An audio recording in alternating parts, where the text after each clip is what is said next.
Rogerti, finalisti i 4, nuk ishte thjesht një emër në listë, ai ishte një histori më vete. Një rrugëtim i mbushur me sfida, emocione dhe momente që publiku nuk do t'i harrojë lehtë.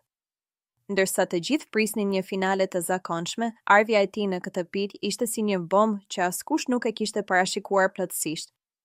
Që në fillim, Rogerti u dallua për karakterin e tij të fortë, por edhe për një ndjeshmëri që rrallëherë shihet në një garë të tillë. Ai nuk ishte gjithmonë më i zëshmi, por dinte si të lindë gjurmë. Në shumë momente, ai zgjodhi të fliste me veprimen, duke treguar se loja nuk fitohet vetëm me strategji, por edhe me zemër. Kur erdhi nata e finales dhe u shpall si finalisti i 4 që largohej drejt shtëpisë, emocioni ishte i madh.